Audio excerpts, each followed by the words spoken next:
Shalom. Shalom Bapak Ibu Saudara. Puji nama Tuhan. Kita bisa berkumpul kembali di tempat ini. Mari sama-sama satukan hati kita. Mari kita rendahkan hati kita Saudara. Kita akan bersama-sama meninggikan dan menyembah Allah kita yang hidup. Ini kami Tuhan. Ini kami anak-anak-Mu Tuhan. Kami rindu Bapa untuk mencari wajah Engkau Bapa. Kami rindu Tuhan untuk mengejar hadirat-Mu Bapa. Kami rindu Tuhan untuk senantiasa menyenangkan hati Engkau Bapa. Karena Engkau adalah Allah yang sungguh indah Bapa. Karena Engkau adalah Allah yang penuh kasih dan sayang. Engkau adalah tempat penghiburan bagi setiap hati kami yang terluka Bapa. Engkau adalah menara perlindungan. Engkau adalah sumber kekuatan bagi kami yang membutuhkan Yesus. Haleluya Yesus.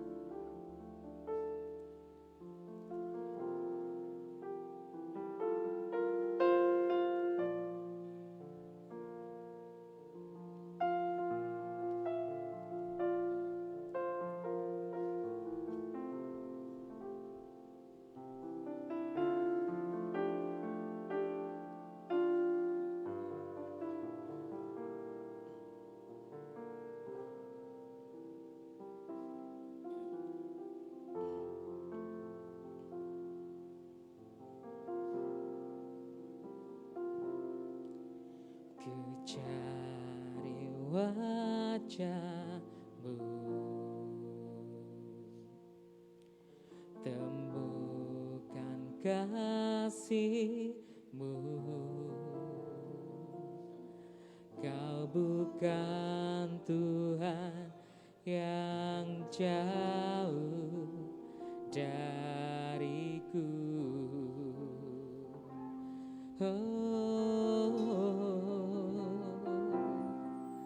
Ku panggil nama-Mu, ku dengar jawab-Mu. Kau Tuhan yang selalu dengar seruan hatiku. Sungguh indah Kau Tuhan, penuh kasih dan sayang. Kau tempat penghiburan bagi setiap hati yang terluka. Sungguh indah Kau Tuhan, menara perlindungan. Kau sumber kekuatan bagi semua orang yang membutuhkan. Mari bersama-sama kami undang untuk bangkit berdiri. Mencari wajah-Mu, temukan kasih-Mu. Kau bukan Tuhan yang jauh dariku. Sama-sama katakan, ku panggil nama-Mu Tuhan. Ku panggil nama-Mu, ku dengar jawab-Mu. Ku dengar jawab-Mu. Kau Tuhan yang selalu dengar seruan hatiku. Sungguh indah Kau Tuhan,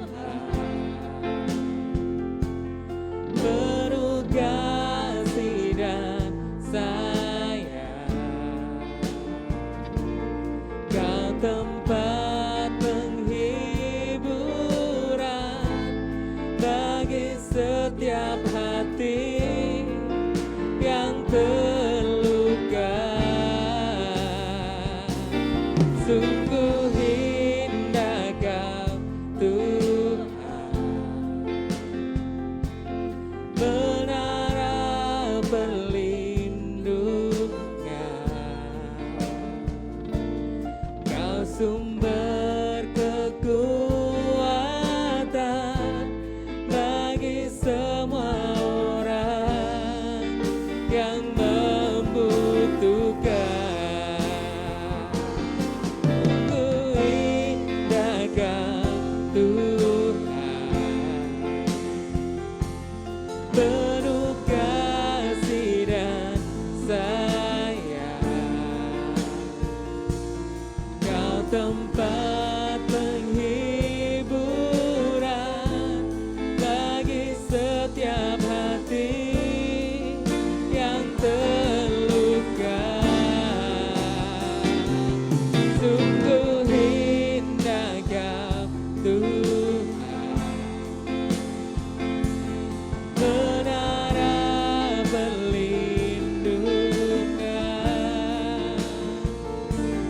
Kau sumber kekuatan bagi semua orang yang membutuhkan. Mari sama-sama dengan kesungguhan hati katakan, sungguh indah Kau Tuhan, penuh kasih dan sayang. Kau tempat penghiburan bagi setiap hati yang terluka. Sungguh indah Kau Tuhan, menara perlindungan.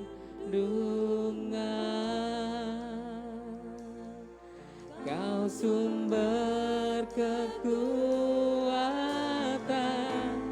bagi semua orang yang membutuhkan.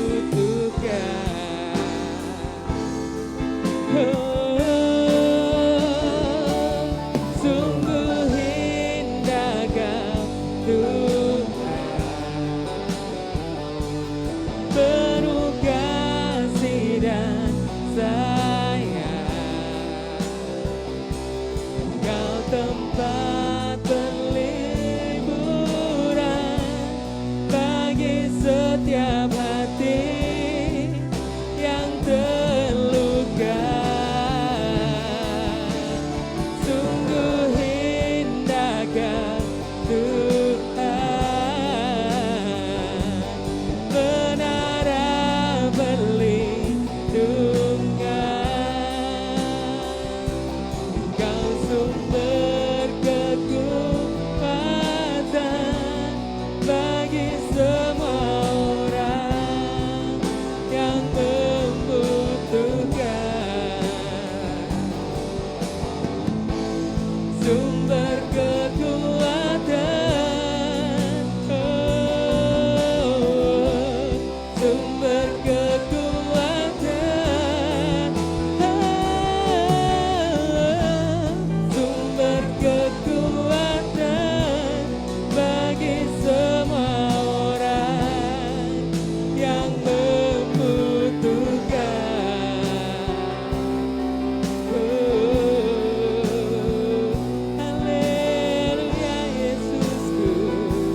terima kasih Yesus. Engkau sungguh indah Bapa. Engkau penuh kasih dan sayang. Engkau sebagai tempat penghiburan Tuhan bagi setiap hati kami yang terluka Bapa. Engkau adalah menara perlindungan bagi kami Tuhan. Engkau sumber kekuatan bagi kami yang membutuhkan Yesus. Maka dari itu Tuhan, kami rindu untuk mencari wajah-Mu Tuhan. Dan kami yakin dan percaya akan menemukan kasih-Mu yang luar biasa Bapa. Haleluya Yesus. Terima kasih Tuhan.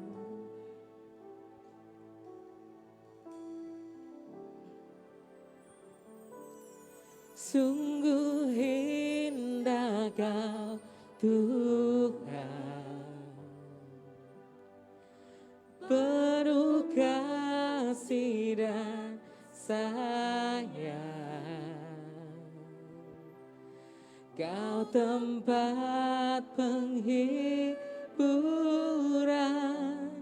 bagi setiap hati yang terluka.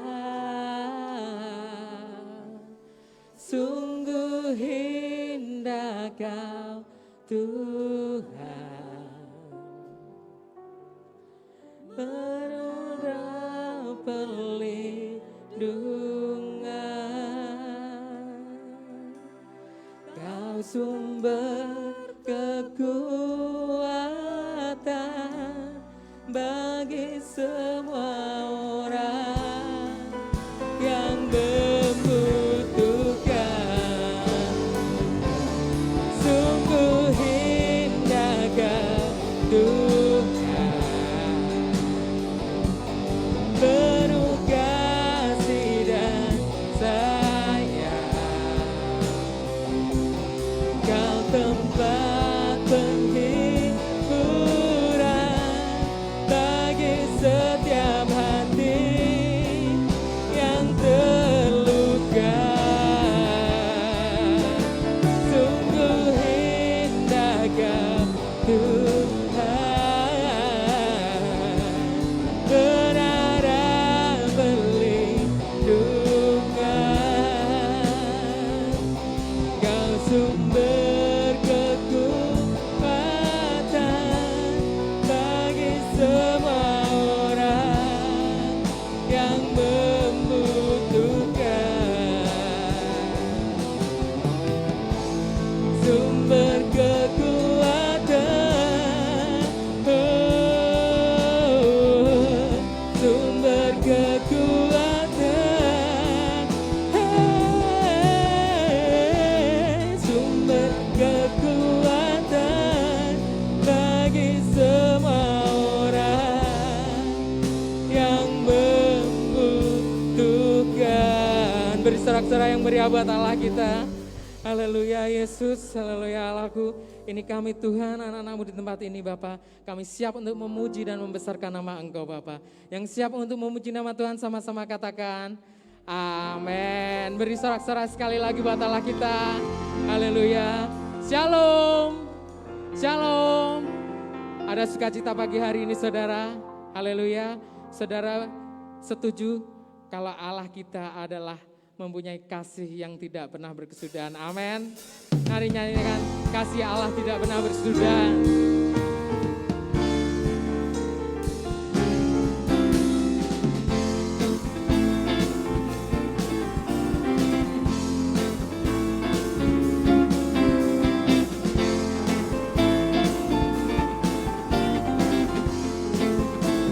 Mari sama-sama katakan kasih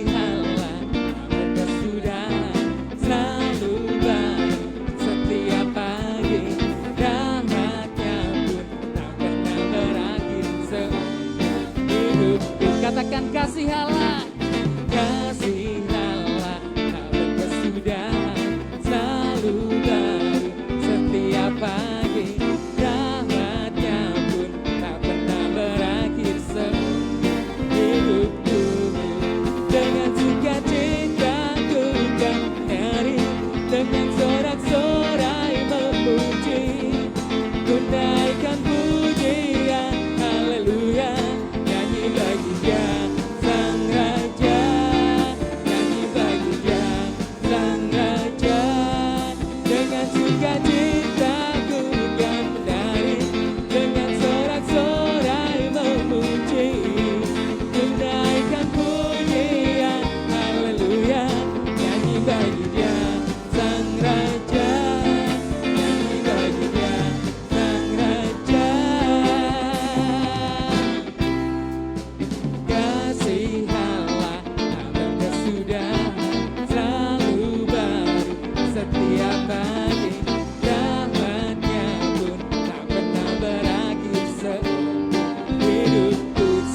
katakan, kasih Allah tak berkesudahan, selalu baik setiap pagi, rahmatnya pun tak pernah berakhir seumur hidupku. Dengan sukacita ku kan menyanyi, dengan sorak-sorai memuji, ku naikkan pujian, haleluya, nyanyi bagi Dia Sang Raja, nyanyi bagi Dia Sang Raja. Dengan sukacita ku kan menyanyi, dengan sorak-sorai memuji, ku naikkan pujian, haleluya, nyanyi bagi Dia Sang Raja, nyanyi bagi Dia Sang Raja. Sekali lagi, dengan sukacita ku kan menari, dengan sorak-sorai memuji, ku naikkan pujian, haleluya, nyanyi bagi Dia Sang Raja, nyanyi bagi Dia Sang Raja. Dengan sukacita ku kan menari, dengan sorak-sorai memuji, ku naikkan pujian, haleluya, nyanyi bagi Dia Sang Raja, Dia Sang Raja. Dengan sukacita ku kan menari, dengan sorak-sorai memuji, ku naikkan pujian, haleluya, nyanyi bagi Dia Sang Raja, nyanyi bagi Dia Sang Raja, nyanyi bagi Dia Sang Raja selamanya.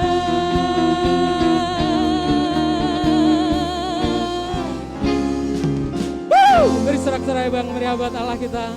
Kami silakan duduk kembali. Mari Bapak Ibu Saudara, kita bersama-sama akan belajar mendengarkan sebagian dari firman Tuhan.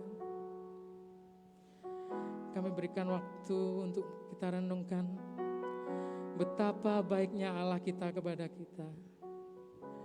Begitu besar pertolongan Allah kepada kita. Begitu dalam kasih Tuhan kepada kita. Kita tidak pernah bisa menghitung pertolongan Allah kepada kita. Mari saudara, kita bersama-sama senantiasa selalu bersyukur kepada Allah kita. Dalam segala hal kita harus mengucap syukur kepada Dia. Karena hanya Yesus Kristus yang senantiasa menyertai setiap hidup kita. Terima kasih Tuhan.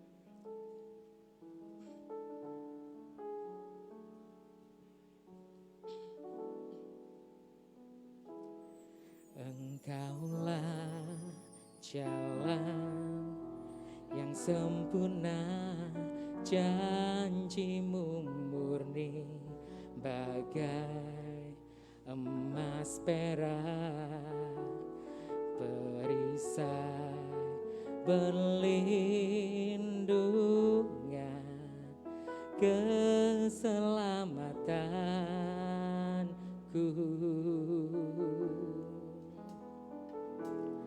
Engkaulah jalan kebenaran, dalam kasih-Mu ada kehidupan,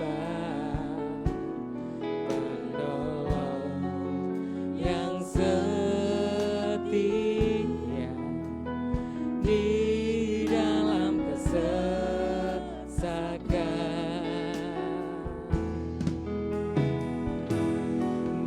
Bagaikan langit yang membentang, begitu luas kasih Tuhan, tiada terhitung pertolongan-Mu dalam hidupku.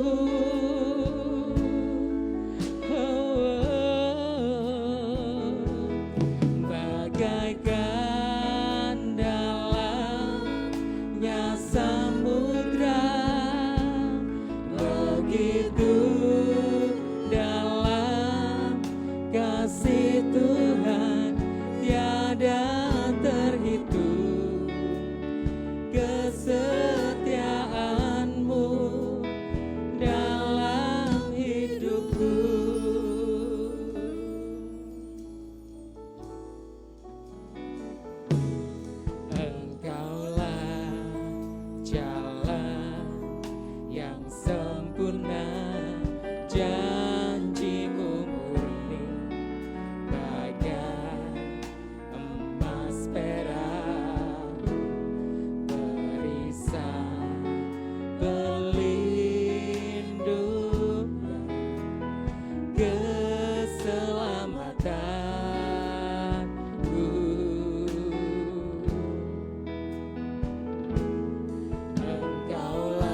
waktu selanjutnya kami serahkan kepada Ibu Gembala.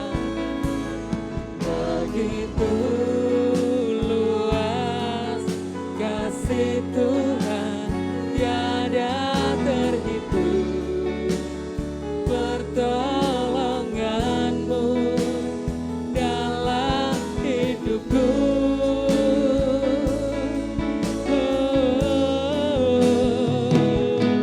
Bagaikan dalamnya samudra, begitu dalam kasih Tuhan, tiada terhitung kesetiaanmu dalam hidupku.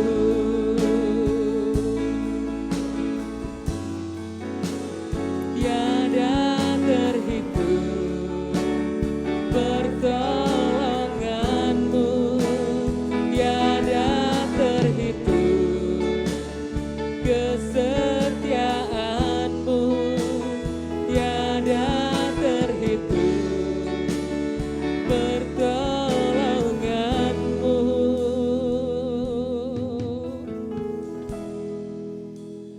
dalam hidupku.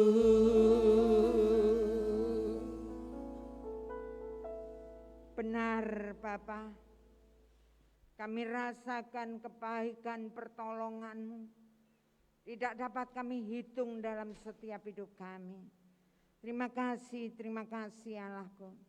Kalau saat yang indah ini Engkau telah melayakkan setiap kami, hingga kami boleh ada bersama-sama di tempat ini untuk menaikkan ucapan syukur kami kepadamu Bapa. Dan sebentar kami hendak belajar akan firman-Mu. Tuhan tolong setiap kami, penuhi kami dengan kuasa Roh-Mu, agar kami boleh mengerti, memahami firman-Mu serta menghidupinya di dalam setiap hidup kami. Kami serahkan hamba-Mu Tuhan, layakkan hamba-Mu untuk menyampaikan maksud hati-Mu. Engkau pakai Tuhan. Terima kasih Allahku. Kami serahkan jam ini, waktu ini di dalam tangan kuasa-Mu. Berkaryalah Roh Kudus. Kita yang siap belajar firman Tuhan sama-sama katakan amin. Salam. Salam. Puji Tuhan Bapak Ibu saudara-saudara yang dikasihi oleh Tuhan.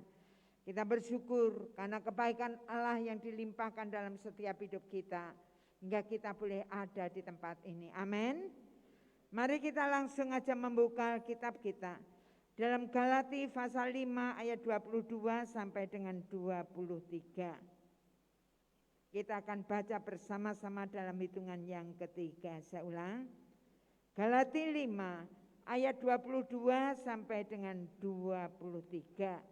3. Tetapi buah roh ialah kasih, sukacita, damai sejahtera, kesabaran, kemurahan, kebaikan, kesetiaan, kelemah lembutan, penguasaan diri.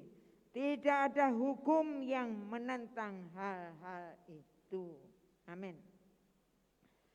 Bapak, Ibu, saudara-saudara yang dikasihi oleh Tuhan. Rasul Paulus sebelum menjadikan Yesus sebagai Allah yang disembahnya, hidupnya adalah penganiaya jemaat, bahkan membunuh murid-murid Yesus. Pada saat itulah dia mempunyai surat kuasa, di mana di dalam kehidupannya untuk menangkap orang-orang yang menjadi pengikut Yesus, bahkan membunuhnya. Sehingga dalam perjalanan ke Damsyik itulah maka tiba-tiba saat itu cahaya memancar di dalam kehidupan Saulus secara pribadi.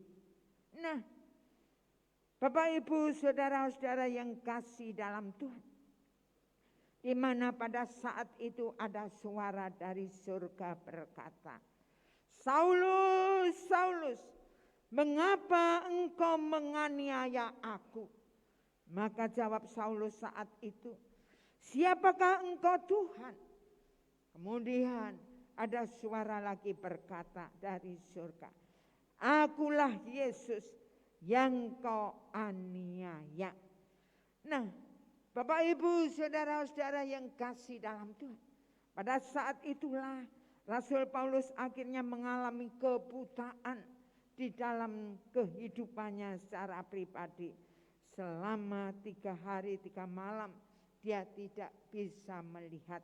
Yang akhirnya dia melanjutkan perjalanan ke Damsyik, di mana dia bertemu dengan orang yang bernama Ananias. Dan saat itulah Allah Yesus berkata kepada Ananias, "Coba kamu doakan Paulus." Ananias katakan, "Saya mendengar orang itulah yang telah menganiaya bahkan membunuh murid-murid pengikutmu Yesus." Pada saat itulah Yesus katakan, "Engkau doakan dia, aku akan pakai dia menjadi alatku." Nah, Bapak Ibu saudara yang kasih, setelah didoakan maka Saulus berubah, dia mengalami kesembuhan, matanya bisa membuka lagi, dan dia mengalami perubahan yang sangat luar biasa. Dia benar-benar di dalam kehidupannya menjadikan Allah Yesus yang disembahnya sebagai Allah yang luar biasa. Nah, pada saat itulah maka mulailah Rasul Paulus dipenuhi dengan Roh Kudus sehingga mengalami yang namanya perubahan karakter. Pada saat yang indah ini kita akan belajar bersama-sama dengan pembacaan firman Tuhan saat ini, di mana kita akan belajar firman Tuhan yang berjudul karakter yang dikuasai Roh Kudus. Karakter adalah watak kelakuan saudara-saudara yang kasih. Kalau dulunya Paulus atau Saulus adalah orang yang berangasan, dia mau membunuh, membinasakan, bahkan menganiaya orang-orang Kristen, pengikut-pengikut Kristus. Tetapi setelah dia percaya kepada Yesus, menjadikan Yesus sebagai Allah yang disembahnya, maka Roh Kudus ada di dalam setiap kehidupannya sehingga dia mengalami perubahan. Dalam Yohanes 14 ayat 26 berkata, "Roh Kudus yang diutus Bapa dalam nama Yesus, dia akan mengajar dan mengingatkan kamu akan semua yang telah kukatakan." Sehingga Rasul Paulus dalam hidupnya berkata, "Hidupku bukannya aku lagi, tapi Yesus yang ada dalamku." Karena Roh Kudus yang mengajar dan menunjukkan, menuntun hidupnya, sehingga benar-benar semakin hari hidupnya benar-benar dia katakan bahwa yang kuhidupi bukan aku lagi, tapi benar Yesus yang hidup di dalamku. Nah, pada kesempatan yang indah ini kita bersama-sama akan belajar ciri-ciri karakter yang dikuasai Roh Kudus. Poin yang pertama, memiliki pikiran dan perasaan Kristus.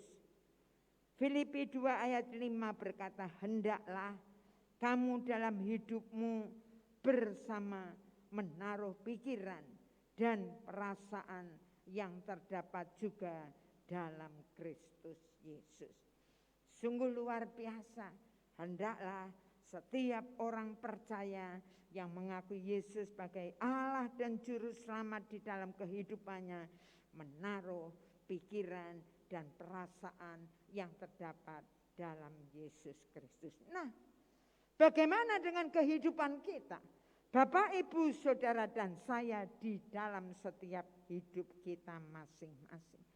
Sudahkah kita, saudara dan saya, menaruh pikiran dan perasaan kita kepada Yesus Kristus? Sudahkah hidup Bapak, Ibu, Saudara dan saya di dalam setiap kehidupan kita menjadikan Yesus itu hukumnya di dalam setiap hidup kita? Yesus itu standarnya dalam hidup kita. Yesus itu patokan di dalam setiap hidup kita. Sehingga pikiran kita, perasaan kita yang ada dalam setiap hidup kita, mulai dari bangun pagi, mata kita terbuka jebret, sudahkah di dalam pikiran kita, hati kita menyenangkan hati Tuhan melalui apapun yang kita lakukan dan kita kerjakan dalam setiap hidup kita. Memang tidak gampang untuk memiliki pikiran dan perasaan Yesus, untuk menjadi seperti Yesus, itu tidak gampang. Itu perlu kerja keras. Itu perlu perjuangan di dalam setiap hidup saudara dan saya.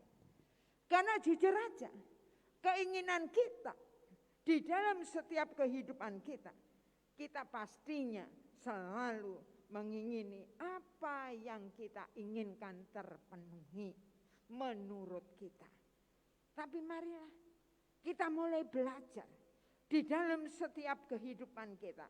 Apapun yang kita lakukan, kita kerjakan bukan hanya menurut kita, tapi menurut Tuhan. Apakah itu menyenangkan hati Tuhan atau tidak? Sehingga ukuran yang kita lakukan itu Tuhan sendiri. Apapun yang kita lakukan, kita kerjakan, semuanya harusnya menyenangkan hati Tuhan. Pikiran kita, perasaan kita, marilah kita akan terus belajar di dalam setiap hidup kita. Kalau pikiran kita tidak menyenangkan hati Tuhan, dan ditinggalkan, dan bertobat. Kalau perasaan kita jauh daripada menyenangkan hati Tuhan, ayo dan ditinggalkan. Kalau kelakuan kita tidak menyenangkan hati Tuhan, ayo ditinggalkan dan tobat. Kalau perkataan kita tidak menyenangkan hati Tuhan, ayo cepat dan tobat. Karena kesempatan yang diberikan kepada kita ada batasannya.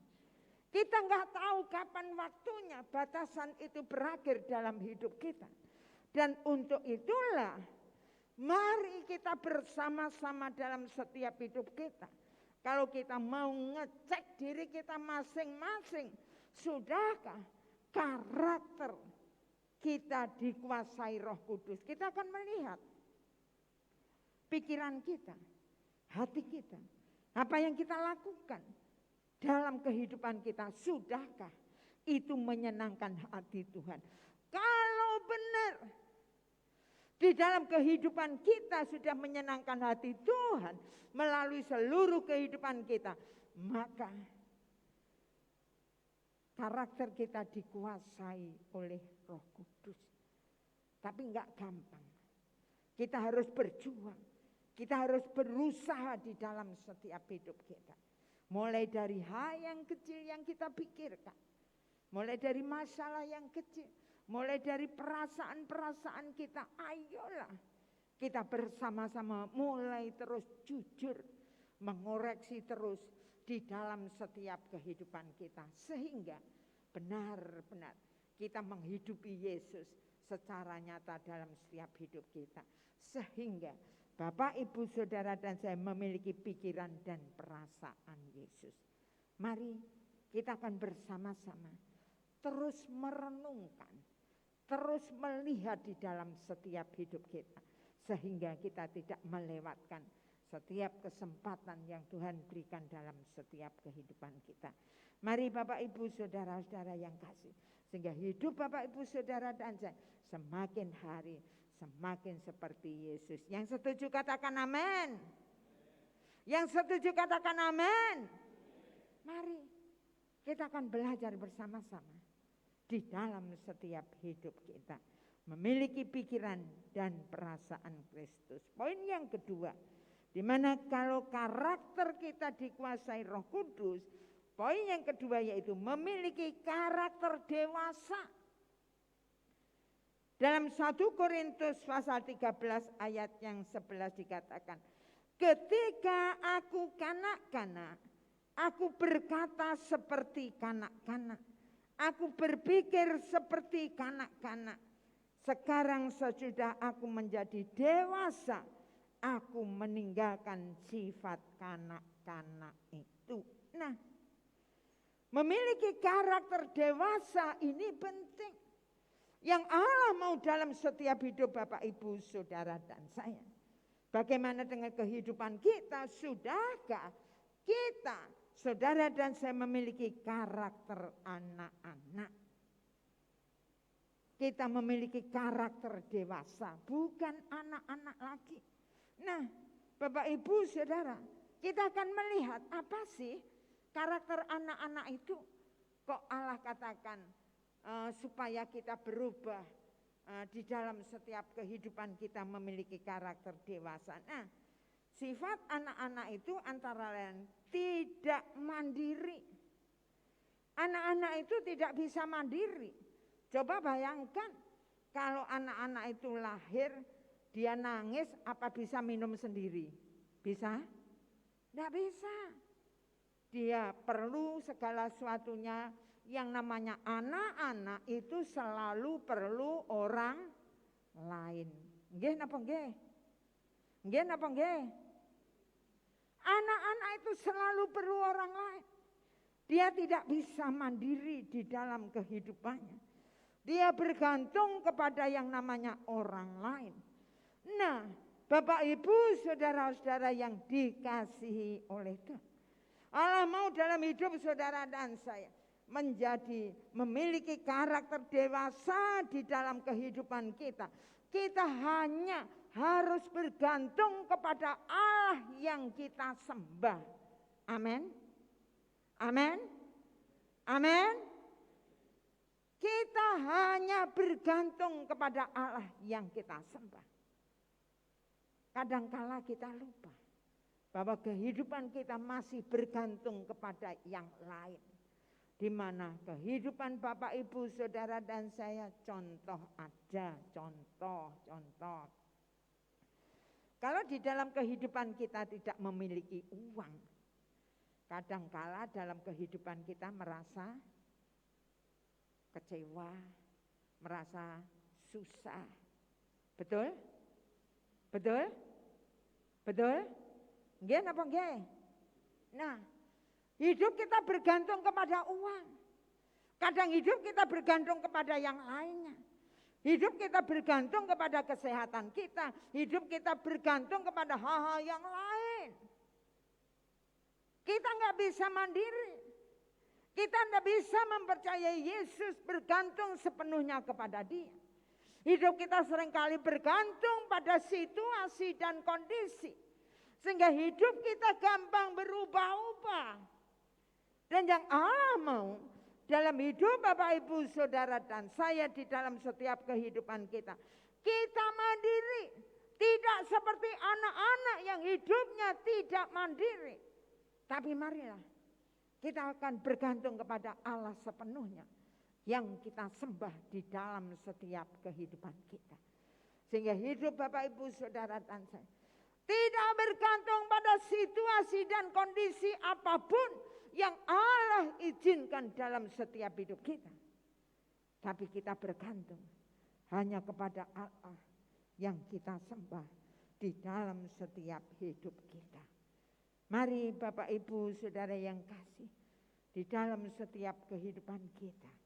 Kemudian kita akan belajar lagi, apa sih sifat anak-anak itu? Tidak bertanggung jawab. Seringkali Bapak, Ibu, Saudara-saudara yang kasih, anak-anak itu tidak bertanggung jawab. Maunya kalau anak-anak itu habis bermain, maunya kalau diajari, enggak diajari, mereka enggak mau membereskan. Nggih napa nggih? Anak-anak kita kalau enggak diajari. Nah, seharusnya dia mulai bertanggung jawab. Anak-anak itu kalau tidak diajari tanggung jawab dari kecil, dia tidak akan pernah bisa tanggung jawab nanti dalam perkara-perkara yang besar. Dan untuk itulah dalam setiap kehidupan orang dewasa, mereka seharusnya bertanggung jawab. Nah ini penting Bapak Ibu saudara-saudara yang kasih. Bertanggung jawab itu tidak menyalahkan orang lain. Kalau ada apa-apa bukan mencari kambing hitam kepada orang lain. Bertanggung jawab itu saudara-saudara yang kasih. Di mana di dalam kehidupannya dia akan menjadi orang-orang yang mandiri, yang bertanggung jawab atas dirinya sendiri, bukan mencari kesalahan, melimpahkan kepada orang lain. Tapi ingat baik-baik, karena kalau nanti Bapak Ibu Saudara dan saya bertemu dengan Tuhan, maka kita setiap pribadi harus mempertanggungjawabkan kehidupan kita dari hal yang kecil sampai hal yang besar. Jadi mulai sekarang yuk belajar. Jangan mencari kesalahan orang lain. Jangan mencari kambing hitam kepada orang lain. Jangan menyalahkan yang lain-lain. Tapi marilah kita akan belajar bersama-sama. Kita akan menjadi pribadi yang bertanggung jawab atas diri kita masing-masing. Kita akan melihat diri kita masing-masing. Karena saudara dan saya akan mempertanggungjawabkan di hadapan Tuhan. Yang setuju katakan amin. Kemudian, apalagi sih sifat anak-anak itu? Selain di dalam kehidupannya tidak mandiri, tidak bertanggung jawab. Kemudian anak-anak itu fokus pada masalah. Nah, coba Bapak Ibu perhatikan. Kalau anak-anak itu senang dimandikan, maka kalau diangkat dia akan nangis. Betul? Betul? Betul? Nah, coba kalau anak-anak itu sedang bermain sesuatu, maka kalau harus berhenti dari permainannya, maka dia marah. Dia fokus pada apa yang saat itu dinikmatinya. Nah, Bapak Ibu saudara-saudara yang kasih dalam Tuhan. Jujur aja seringkali kehidupan Bapak Ibu saudara dan saya. Kita seringkali hidup kita itu fokus pada masalah. Pada masalah. Tapi ingat baik-baik. Allah menginginkan dalam hidup saudara dan saya. Dengan masalah itu yang Tuhan izinkan terjadi. Apa yang harus kita lakukan? Apa yang harus kita responi dengan masalah itu? Bukan kita fokus pada masalahnya. Tapi yang penting respon kita itu loh. Yang Allah mau dalam setiap hidup kita. Karena ingat baik-baik. Bahwa Allah tidak pernah salah. Yang setuju katakan amin. Benar Allah tidak pernah salah.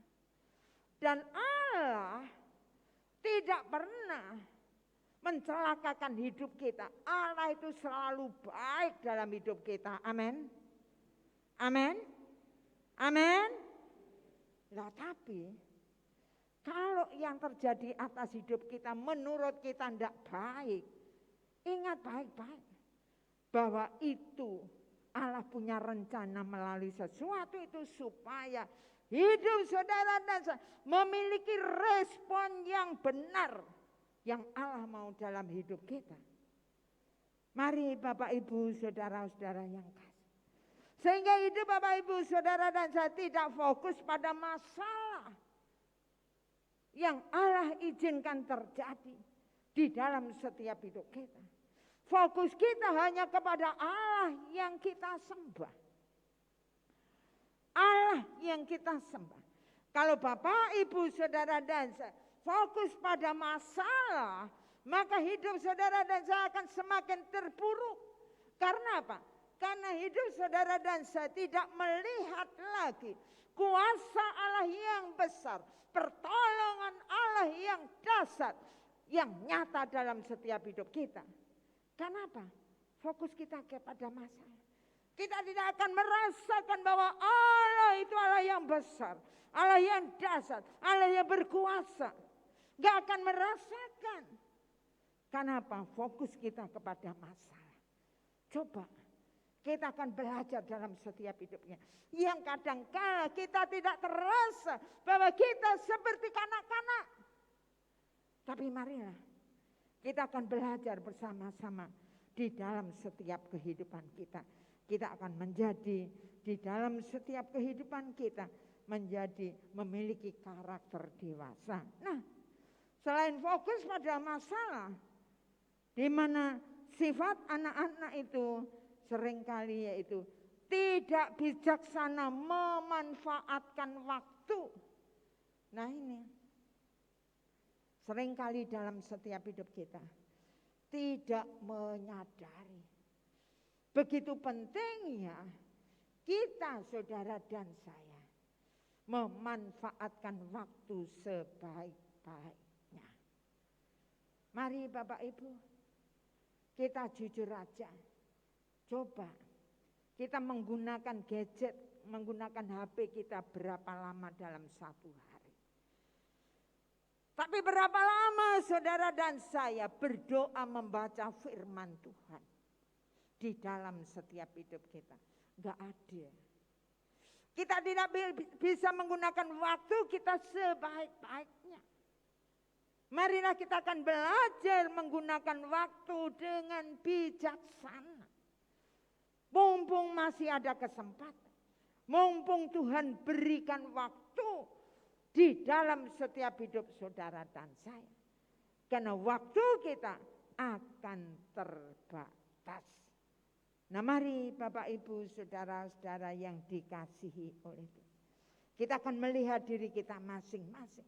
Di dalam setiap kehidupan kita.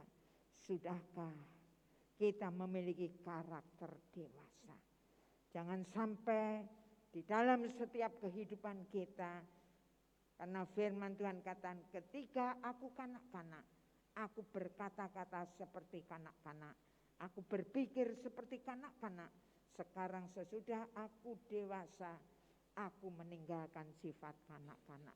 Nah, kalau Bapak, Ibu, Saudara dan saya memiliki karakter dewasa, kita harus meninggalkan sifat kanak-kanak itu. Marilah kita akan melihat di dalam diri kita masing-masing. Jangan sampai kita terus seperti kanak-kanak. Tapi marilah kita akan memiliki karakter yang dewasa. Poin yang ketiga, memiliki karakter unggul. Kalau Bapak Ibu melihat di dalam bacaan tadi Galatia 5 ayat 22 sampai 23 dikatakan, tetapi buah roh ialah kasih. Kasih bukan berasal dari diri kita. Kasih kita itu terbatas. Kasih kita terbatas. Tapi kasih Allah tiada batasnya, itulah yang harusnya menjadi dasar di dalam kehidupan kita.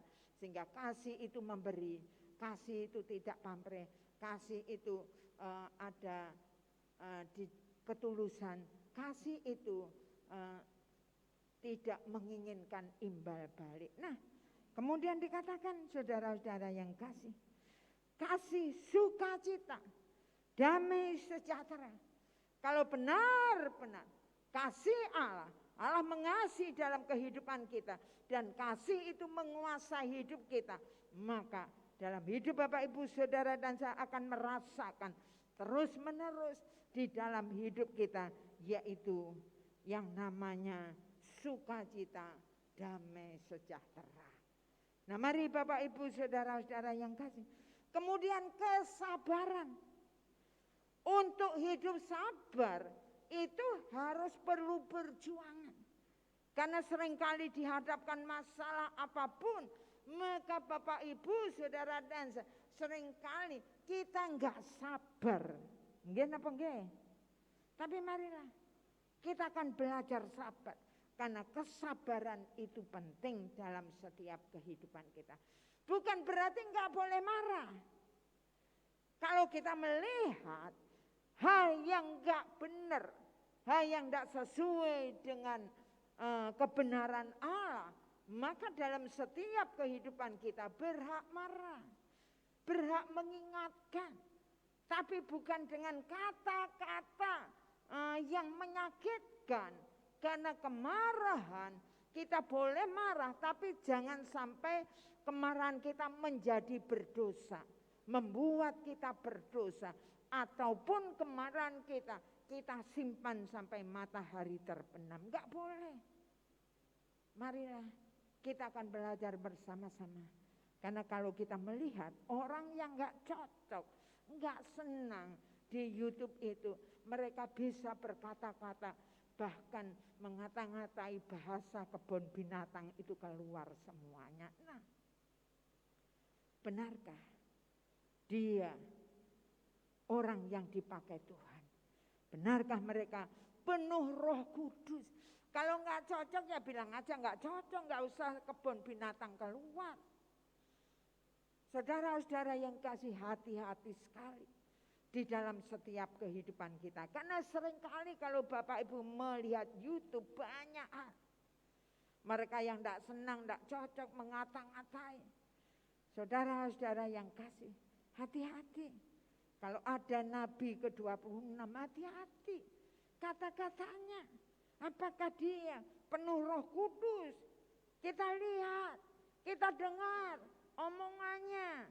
Tapi marilah kita akan belajar bersama-sama dalam kehidupan kita. Dan jangan terkejut. Tapi marilah kita bersama-sama kembali dan kembali kepada kebenaran firman Allah di dalam setiap kehidupan kita. Nah, Bapak Ibu saudara-saudara yang kasih dalam Tuhan, jangan sampai di dalam setiap kehidupan kita terkecoh, terpengaruh di dalam hidup kita. Kemudian dikatakan kesabaran, kemurahan. Nah ini, kemurahan, ada murah hati di dalam setiap hidup kita. Jangan sampai kita itu tidak punya murah hati, tapi ada kemurahan. Kemudian saudara-saudara yang kasih dalam Tuhan, kebaikan. Dari dalam hati kita memang baik. Karena karakter kita, watak kita sudah berubah. Roh Kudus yang menuntun, mengajarkan. Sehingga kita mau berubah dalam setiap hidup kita. Saudara, kebaikan. Ada memang kebaikan dari dasar hati kita. Kemudian kesetiaan. Setia dalam seluruh perkara. Setia dari hal-hal yang kecil. Hal-hal yang sepele. Marilah kita akan belajar bersama-sama dalam setiap kehidupan kita. Jangan gampang di dalam setiap kita ingkar janji. Gampang berubah-ubah. Tapi marilah kita akan belajar setia di dalam setiap hidup kita dalam segala hal. Nah kemudian saudara, kelemah lembutan. Kalau Rasul Paulus dulunya orang yang berangasan, saudara-saudara yang kasih, di mana dia ingin membunuh, membinasakan, menghancurkan orang-orang yang percaya Tuhan. Tetapi setelah dia menjadikan Yesus sebagai Allahnya, maka hidupnya berubah menjadi lemah lembut. Nah, kemudian saudara-saudara yang kasih, penguasaan diri. 9 buah roh itu perlu di dalam setiap hidup kita. Penguasaan diri. Penguasaan diri itu sangat-sangat penting. Kadangkala kita gampang terbawa arus, gampang terpengaruh. Tapi marilah kita akan belajar bersama-sama dalam setiap kehidupan kita. Kita memiliki yang namanya penguasaan diri.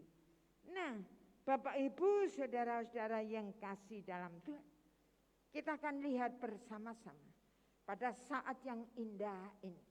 Firman Allah datang dalam setiap hidup kita. Jangan sampai saudara dan saya datang ke gereja kita tidak mendapatkan apa-apa. Tapi marilah kita bersama-sama kita mau mendapatkan sesuatu yang merubah di dalam diri kita. Yaitu karakter, watak kelakuan kita. Jangan keraskan hati. Jangan tegar tengkuk. Jangan keras kepala. Tapi saat yang indah ini marilah kita akan bersama-sama renungkan firman Tuhan di dalam setiap hidup saudara dan saya. Ingat baik-baik. Kesempatan yang Tuhan berikan dalam hidup saudara dan saya sangat-sangat terbatas. Pergunakanlah sebaik-baiknya. Kita akan melihat diri kita masing-masing. Adakah ciri-ciri karakter yang dikuasai oleh Roh Kudus dalam hidup kita, di mana kita memiliki pikiran dan perasaan Kristus. Poin yang kedua, memiliki karakter dewasa. Poin yang ketiga, memiliki karakter unggul di dalam setiap hidup kita. Amin. Mari kita berdoa. Bapa di dalam surga, sungguh kami mengucap syukur dan terima kasih kepadamu. Kalau saat ini kami yang hadir di tempat ini, kami yang sudah mendengar sebagian dari firman-Mu yang sangat indah. Tuhan, mau ampunilah kami, hamba-Mu yang terbatas. Hamba-Mu berhenti berbicara, tapi kami percaya bahwa Engkau Yesus Allah yang kami sembah akan terus berbicara di dalam setiap hidup kami. Tuhan, kami rindu saat ini membuka hati kami. Biarlah Engkau sendiri Tuhan yang akan kami mengundang Engkau. Engkau akan menyelidiki hati kami. Dan ampunilah kami Tuhan. Kalau sampai hari ini kami belum sesuai dengan firman-Mu. Ampunilah kami Tuhan. Dan ini kami mau bertobat Tuhan. Kami mau bertobat karena kami sadar bahwa kesempatan yang Tuhan berikan dalam hidup kami sangat-sangat terbatas. Kami tidak mau terlambat Tuhan. Kami mau nantinya di saat kami bertemu dengan Engkau Tuhan. Engkau katakan pada setiap kami, hai hambaku, masuklah dalam surgaku. Itulah yang kami rindukan. Itulah yang kami inginkan dalam setiap hidup kami. Sehingga mulai saat ini kami mau berubah. Kami mau di dalam setiap hidup kami semakin hari semakin seperti Engkau Yesus. Terima kasih Bapa, meteraikan firman-Mu dalam setiap hidup kami. Kita yang sudah diberkati melalui kebenaran firman Tuhan sama-sama katakan amin.